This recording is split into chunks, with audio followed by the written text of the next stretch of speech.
you said, homeschooling isn't an option for everybody, but you know, the ideal probably would be, all right, homeschool your kids, have a homestead, have animals and stuff like that for your kids to get outside and be active helping with.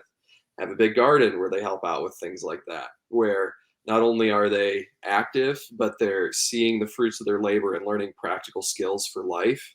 That would be awesome. That would be absolutely perfect. But Yep. most people don't have land to do that. Most people don't have, a stay-at-home parent that can, like you said, steward and rule over their kid's schedule every single day and be attentive to them. Where school is essentially babysitting to some degree. Where dual parent households they both work.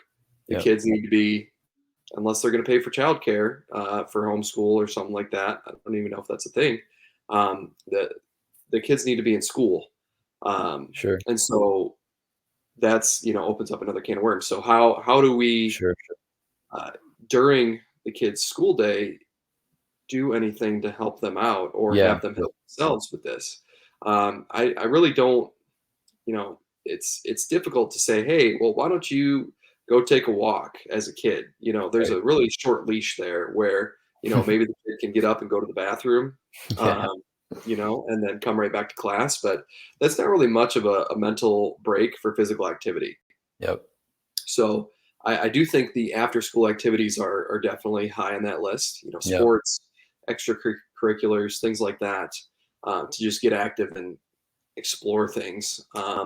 I think it's important to make sure your kids having some recess. Make sure your kids having some physical education, things like that, where there are some breaks throughout the day where they can just be active and Mhm. have fun Yep. and just let their mind go. So then that way they can, one, just be kids, but then two, they can let out all that pent up energy that they've been accruing throughout the day, just sitting at a desk. Yep. Uh, but the end of the rope, the thing that I think is going to be the most feasible for people is just get your kids active with things outside of school. Yeah. Um, be attentive when you get off of work and take your kids, cart them around to their sports and their games and their scouts and things like that. So then that way they have these activities to let that extra brain energy, but then also physical energy go.